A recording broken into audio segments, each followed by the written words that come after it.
Let's talk nutrition today, just the basics. If we haven't met before, I'm Dr. Celia Corbo. I'm a functional health practitioner, licensed chiropractor, and entrepreneur, and I'm here to help guide you in living your best quality of life. But before we jump into this video, don't forget to hit the like and subscribe button so I can keep making you guys awesome content and you'll get notified when I put it out into the world of YouTube. Anyways, let's get started. Nutrition. This is a loaded topic, and I really just want to start at the foundation of nutrition today. We might dive into some cool topics. I don't know. I tend to tangent, so bear with me. But the reason I want to talk about this specifically today is because there is so much information out there on social media, so much more than when I started on my journey through nutrition and trying to live a better quality of life. See, I started when I was 13 years old. I'm currently 31, so I don't know what year that is per se, but that's when I started. And, you know, I just wanted to clean up my diet. I had a lot of GI issues, AKA digestive issues, and I just really wanted to put those to rest. So I did every single type of diet you can think of. I did gluten-free before gluten-free even existed in grocery stores and in restaurants.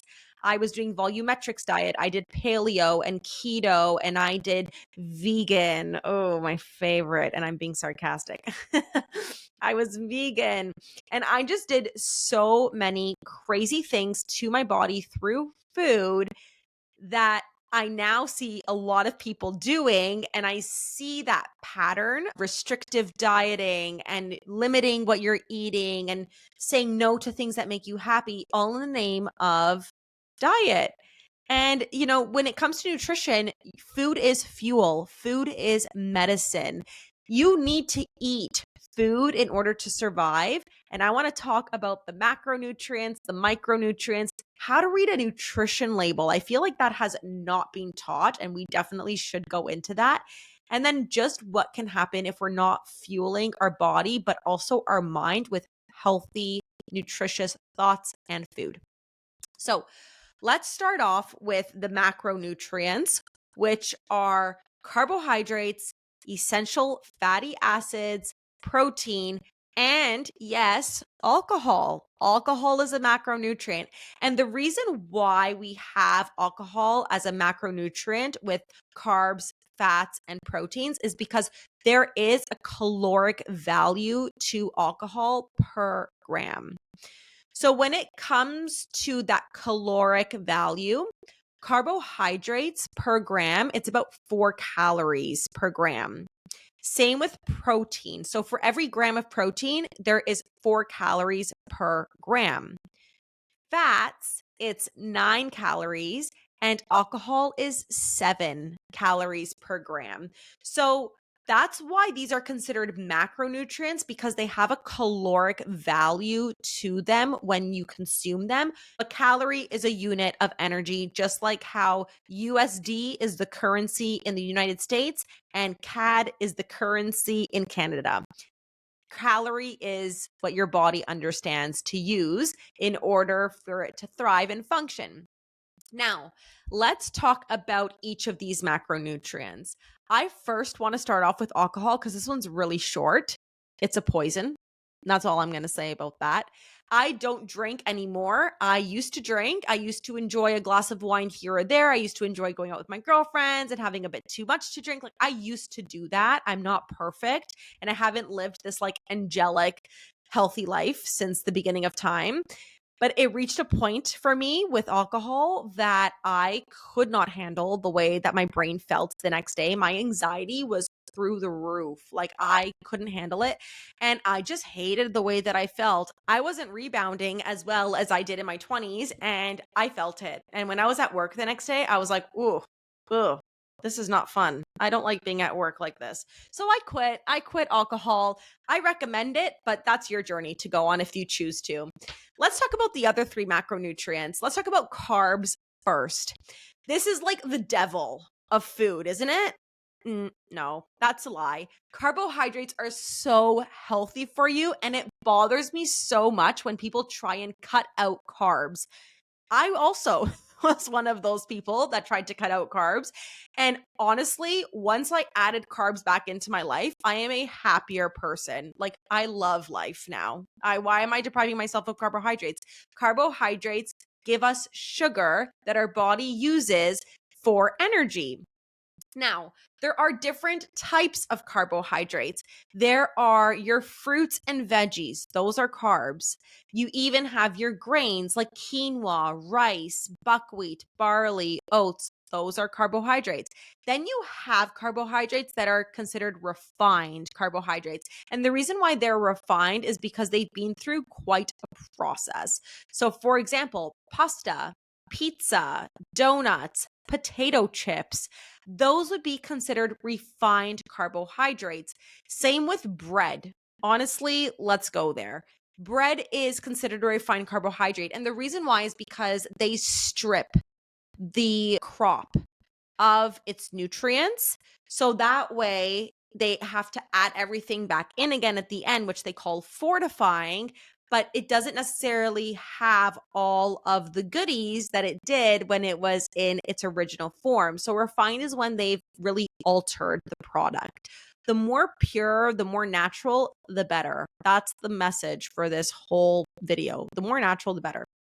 But anyways, going back to carbohydrates. So you have your different types of carbohydrates. Now, yes, you may want to reduce carbohydrates at a certain point in your life when you're trying to maybe debloat or reduce inflammation, or you're trying to lose some fat on you. And the reason why we do that is because, like I mentioned, carbs are high in sugar. Because they are so high in sugar, our body not only uses that sugar, but can also store that sugar as fat. So when you eat something, let's just say we eat a plate of pasta, because I'm Italian.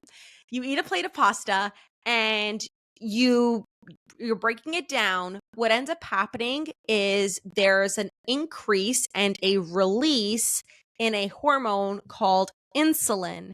Now, insulin is a very, very important hormone. We want this hormone because if we don't have this hormone, we have what we call diabetes. That's a problem.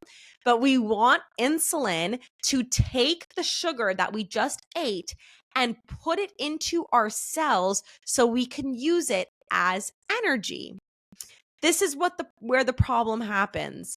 When our cells are full of sugar, it can no longer accept more sugar. So insulin's like, oh my gosh, we need to get this sugar out of our system. Guys, let's go store this sugar into fat cells. And that's what happens. You start to store your sugar as fat. And that's why we gain fat the more carbohydrates we eat. Now, when you start to work out and you start to burn energy and you start to do more weightlifting, or you go for a beautiful run or a bike ride, you use that sugar within the cells more. So then you have to call on the fat cells to start making the sugar for us within the body so we can have energy but burn the fat. That's why carbohydrates are seen as like the devil of food, because we eat it. They're so delicious for us, but it can get stored as fat in the long run. And I want to touch on diabetes for just a second because there's actually 3 types of diabetes. The first type of diabetes is what we call the autoimmune type. So this is where your body, for some reason, is saying, oh my gosh, insulin is a foreigner. We need to attack the cells that produce insulin. So your body will attack itself and you will not make insulin as a result. So you will not be able to take that sugar and put it into your cells to use as energy. So usually these individuals, they have to have some kind of syringe or injection of insulin in order to have that delivery of sugar into the cells. The second type of diabetes is called type 2 diabetes, and this is a lifestyle diabetes. And the reason I say that is because, to be very simple and very blunt, this is lack of exercise and overconsumption of foods that are high in sugar. That's really it.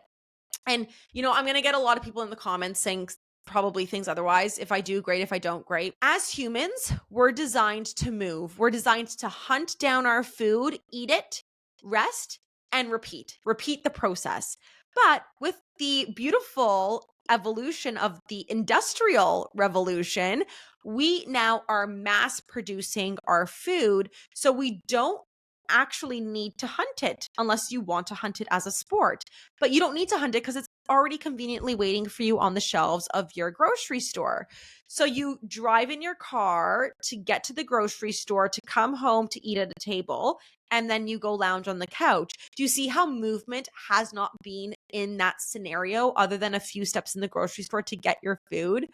So that's why type 2 diabetes, I don't want to call it the lazy person diet, but there's so many other factors going on. But really, at its core root, it is movement and diet related. That's really it. And then we have a lot of other problems happening in the body as a result that spirals it into a bigger problem where now diet and movement are not just the issues, but so much more. And that's super independent per person as to what they're dealing with in their life. Type 3 diabetes. This is a relatively new one, and this is what we call Alzheimer's disease. And what they realize with Alzheimer's disease is this doesn't just happen. It's usually happening, 20 to 30 years in advance of when we actually get diagnosed. And that's also because we're eating too much sugar and it's affecting the brain.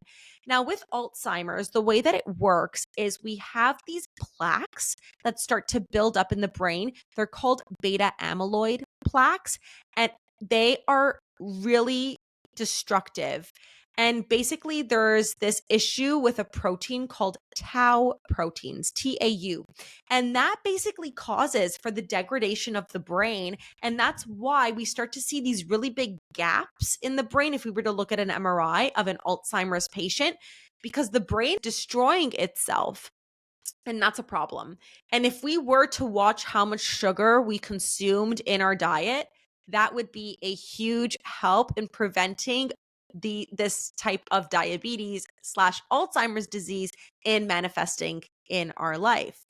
So yes, carbohydrates can be considered bad if you want to put a label on it. I don't want to, because I genuinely think that it's okay to enjoy that slice of pizza every once in a while. It's okay to enjoy that donut or that slice of cake at your child's graduation. But what I want you to keep in mind is that you shouldn't be enjoying these things all the time, because we want to have a nice balance in life. We want to have a balance between the good and the not so good. We want to find that nice harmony. And that's why we usually call it the 80-20 rule. So 80% of the time you're eating clean, and 20% of the time you can have those naughty foods like your pizza, your cake, your pasta, your chips, your whatever. So 80-20 rule. Now let's talk about the next macronutrient. That is fats. Now, essential fats. I'm going to put that in there because there's a lot of fats that are not essential and we are consuming them every single day. So essential fats are, we can get really science with these, but they're like polyunsaturated, saturated, monounsaturated. Like there's a lot of different categories. But really what I want you to know about fats is that doing a keto diet and eating just fat is not the solution. I said it. I don't want you doing keto unless you have to. There are certain instances where a keto diet is preferred. Like for example, in cancer patients, they found that ketosis diet is actually amazing in helping to turn down the volume of cancer cells in the body. Wonderful. But now all of a sudden we're on this fad diet of everyone just eating fat to become skinny. Now, I'm not saying fat will make you fat. No, but we want to watch what types of fats we're eating, because if we're going to be eating chocolate bar type fats, and if we're going to be eating bacon grease type fats, like that's not healthy fats. We want to eat beautiful olive oil. We want to have delicious avocados. We want to have really wonderful eggs, grass-fed butter, some delicious ghee, maybe some avocado oil. Like we want to eat with those. Now, there is, again, a lot of controversy with seed oils. I don't love seed oils because they promote inflammation in the body. And if you've never heard of this before, but there's omega-3 fatty acids and omega-6 fatty acids. And omega-6 fatty acids become inflammatory in the body.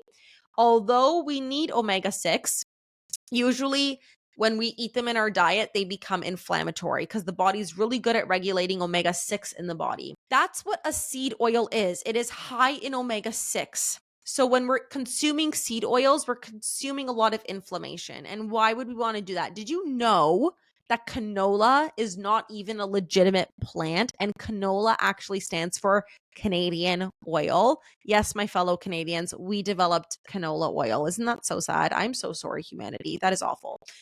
But anyways, canola oil is not a plant and it's not real. It's all synthetic, and people are cooking with this garbage all the time. They're putting it in their foods, in the pans to make sure the pan is lubricated so nothing sticks to it. They're putting it even in foods, like food companies are putting it in hummus. They're putting it in flavored foods. Like I see sometimes in yogurt, you'll see canola oil. Literally just pick up an item, read it, and I would say 8 out of 10 times you're reading that there's canola oil in there. Put that down. Put it down. Put it down. Put it back. You do not want to eat that. That is going to cause inflammation in the body. And we don't want that. We don't want inflammation in the body. We want the body to be as not inflamed as possible. Your body has to deal with so much stuff during the day. Why are you giving it food that it also has to deal with? Let it have food that makes it thrive and makes it healthy, not food that it has to fight, right? So when it comes to that fat category, every gram of fat is 9 calories, which is quite high. So I usually recommend when it comes to fats is to consume essential healthy fats, not the refined synthetic fake garbage fats like canola oil and vegetable oil and corn oil and all that. Don't recommend it. But beautiful olive oil, avocado, like what I mentioned before. You want to have really delicious fats always in a meal because fats actually help with hormone production. So we always hear about cholesterol. Oh my gosh, my cholesterol is really high. Oh my goodness, like this, I need to go on a statin medication, or I need to change my diet because my cholesterol is high. Okay, cholesterol, first of all, I want you to imagine as like cement. It is like a building block. Like it is that essential ingredient that you need in order to produce and manufacture hormones like testosterone, estrogen, progesterone. Those require cholesterol. And that comes from fats, and that comes from animal products. So you want cholesterol in your diet because you need it for hormone function. And when I start to see my clients eating things like margarine, or my favorite, I can't believe it's not butter, I'm like, put that shit in the garbage. Go, like, put that in the garbage. Eat butter, eat grass-fed butter. That is so much more healthy for you because it is coming from a wonderful source, an organic source, and not some weird chemical stuff that you can't believe it's not butter, but it tastes just like butter. Put it away. So when it comes to fats, you need fats in order to have proper hormone production, in order to have proper repair of your cells as well. Like you need fats. Eat your fats. Now, the final macronutrient that we're going to talk about is protein. This has been getting a lot of hype these days, and I have a whole video about protein. But really, when it comes to protein, I would say it is the most essential macronutrient because it is responsible for every single thing in your body. It breaks down into what we call amino acids. And amino acids are like the little fragments that come together to form protein. When we eat protein, the body breaks it down into these little fragments to use for DNA repair, DNA replication, hair, skin, and nails. We need it for biochemical processes. We need it for the reproduction of cells so they can be healthy. Like you need protein. And that's why I'm not a fan of vegan diets, because you are not getting enough protein in your diet. And for so many other reasons, I am against the vegan diet. But again, I digress. So when it comes to protein, what I recommend to my clients and what the research also recommends is that whatever your ideal body weight is, you should consume that number in grams of protein per day. So let me put this into a beautiful example for you.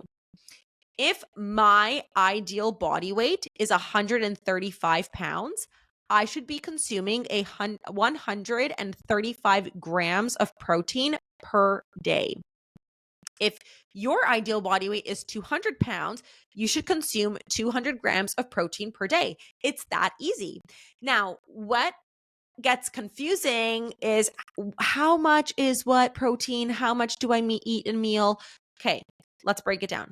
Your body cannot really handle more than 50 grams of protein at a time. We don't really know what it does with more protein. However, when we're consuming protein, we want to have at least 30 to 50 grams per meal. That's about a chicken breast and a little bit per meal. Now, if your protein consumption in a day, because your ideal weight is 200 pounds, eating 30 grams to 50 grams of protein in a meal is only going to get you to like 3/4 of the way there. That's why having protein shakes and supplementing with some nice, delicious, high protein snacks is wonderful. So I want you to take a look at this nutrition label, which tells us how many macros of each category that I just talked about are in food. Now, when it comes to protein specifically, what I want you to do is I want you to put a 0 at the end of the number that's on the box. So right now on the box, I'm seeing 23 grams of protein. I'm going to make it 230 grams of protein. Now, 230 is less than the calories, which is 350. So that means that this chickpea pasta is not super high in protein. Let's take another example. Here we go. Rice. Okay, I'm not showing the best examples for protein, but I'm also going to show why vegan diets are not that great for protein consumption. Sorry, vegans. So anyways, protein, it says 3 grams. So we're going to add a 0 and make it 30. Look to the calories, 160. 30 is less than 160, not high in protein. So if you understand that rule, it makes it really easy to see what is high in protein and what's not. You always want the protein number when you add a 0 to be higher than the calorie number. That's the rule. Easy peasy. So protein is super essential, but so are all of the other macronutrients. But there's one category that gets neglected. That's your micronutrients. Yep, we got micronutrients too. It's not just a macronutrient party. Your micronutrients are your minerals, and so many people are neglecting the micros because they're just about the macros. And to be honest, it's hard to track your micros. You can't really track them because they come in such small units or small denominations. That's why we have supplements. Before I go into supplements, let's talk a little bit about those micronutrients. So the main micronutrients are going to be your sodium, your potassium, your magnesium, your chloride, all of those little chemicals that make us function. Now, the reason why we need minerals is because our cells use these minerals for so many biochemical functions.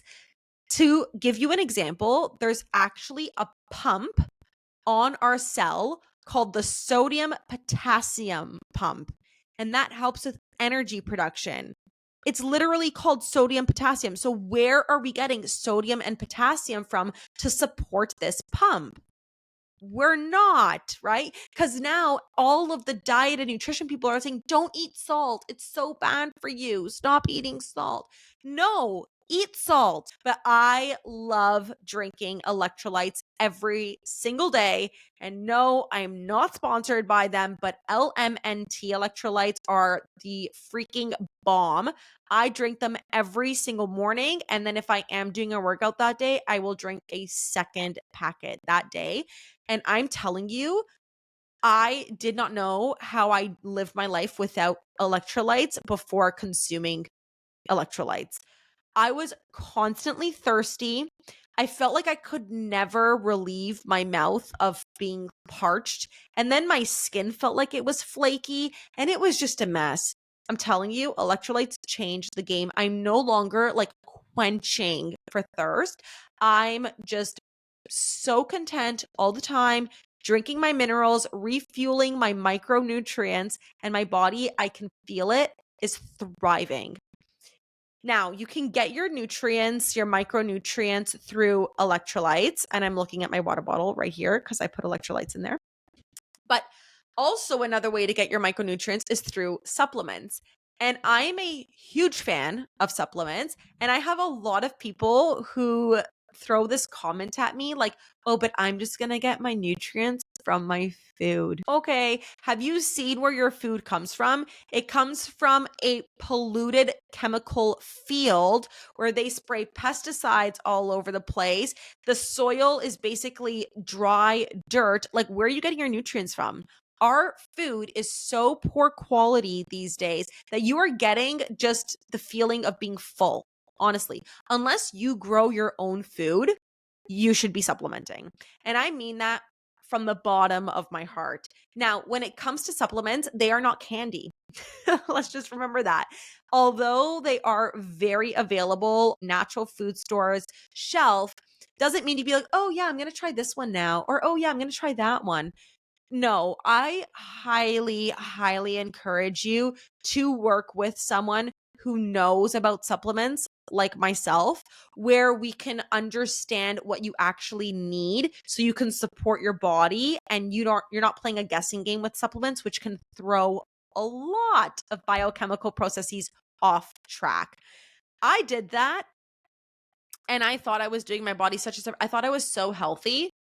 No, like 60% of the time I was peeing out my nutrients. My vitamins were just making my urine extremely expensive.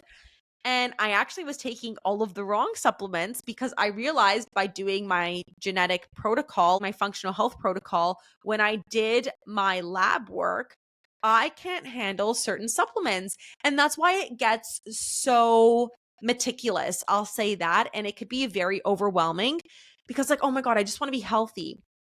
Yes, but your body is so amazing at how it does certain things. You need to support it properly, and we need to understand how to support it and how it does those things so you can be healthy, right? It's not just about being healthy, it's about understanding the body, which is this super complicated system and machine that we know how to crack the code of, I would say, for about 70% of it. But you got to do the testing. You got to do it. You can't just pick up supplements off of the shelf and like be like, yes, I'm going to take this now and see how it goes. Work with a person that knows what they're doing. But that's what I really mean when it comes to supplements. Like, you have to be very, very understanding of what you're putting in your body, because like I said, our food is not rich in the nutrients that we think it is, and we're not getting it through our food anymore like our ancestors were. Especially my grandparents grew up on farms and they grew everything themselves, and I wish I could have that, but I can't. I live in a condo in the city of Toronto. Like, I don't have a farm, you know? But that's the thing. Our food is so depleted of minerals that to take supplements, in my opinion, it is essential, but knowing which ones to take is even more essential. So that brings me to my last topic on nutrition, which is the culture of dieting, of supplementing, of all this stuff that's going on with social media. And the reason I want to talk about this is because it is so alive today. It's a beast on its own. And every time I go on social media and I'm scrolling, I kid you not, there's at least 10 posts about food. At least.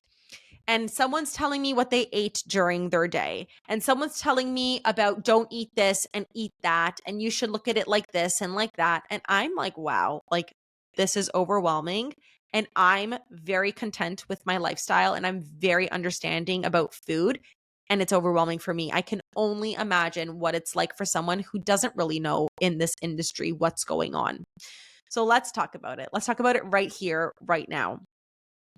When it comes to the mindset around food, You need to be rock solid in your plan, in your belief around what foods work for you. But really, what it comes down to is the mindset of diet. I hate that word. I used to always say it. I used to always be like, I'm on a diet. I can't eat this. I can't eat that. It was so restricting. I was that person at the table, just always modifying the menu. Can you not put gluten? Can you not put sugar? Can you just like make my plate out of air?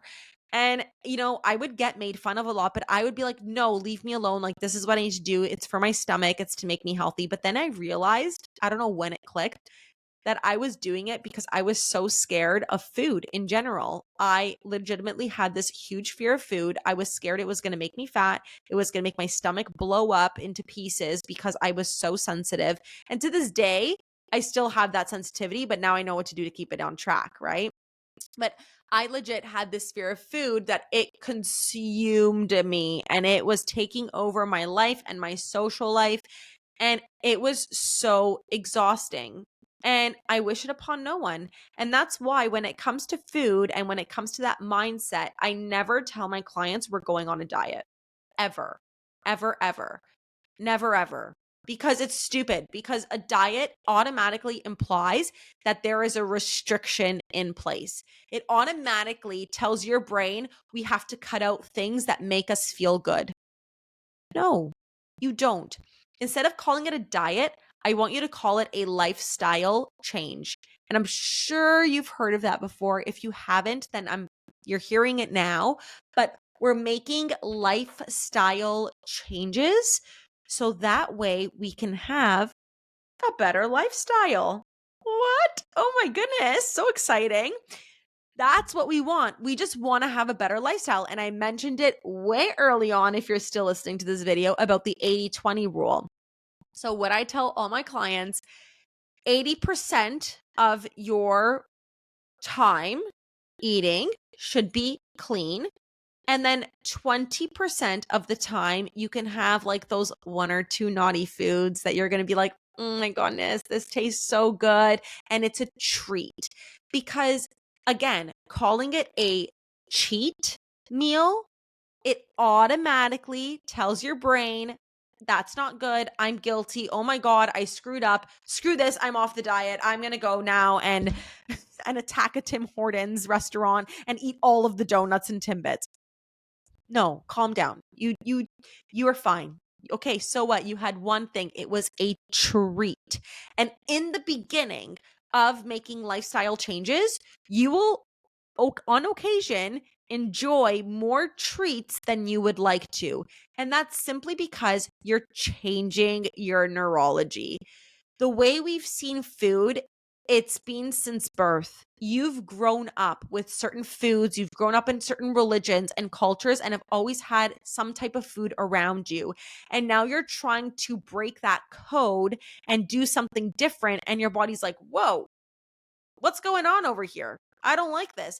And that is what we call neuroplasticity. But the more we practice and the more we love ourselves in the process of having these treat meals, the more your brain will be like, oh, I remember this. Okay, that was good. But right, we need to go back to the way that we intended to be, which was healthy, right? So that's why it's so important to have treat meals, because it tells your brain, like, ooh, I like this. Okay, I'm satisfied now. Let's keep eating healthy. And there's nothing wrong with that, because again, the mindset that you have around food is going to dictate how well you can control yourself around food. If you're constantly thinking, oh my God, food is so bad for me. I love this food so much, but I cannot have it. Then yeah, you're going to give yourself a freaking nervous breakdown, because you're just going to eat everything you see and you're not going to be too happy about that. So the mindset with food is so important, and it's something that I go through with all of my clients, every single one of them, at least in one appointment, because it is so important that our psychology around food is under control and is in a healthy place so we can heal our body through food, because food is medicine, food is fuel, but you have to make sure you're giving your body the appropriate foods, the appropriate medicine in order for you to thrive and ultimately live that best quality of life. Food is not scary. You're just scared of food for some weird reason. Let's debunk it. Click the link below, schedule a call with me, and let's start living your best quality of life by making these beautiful small changes over time, embracing the carbohydrates, all the healthy carbohydrates, the essential fatty acids, the proteins, everything that you need in order to be the best version of you. I hope you enjoyed this episode. Again, don't forget to like and subscribe, and I'll see you at the next one.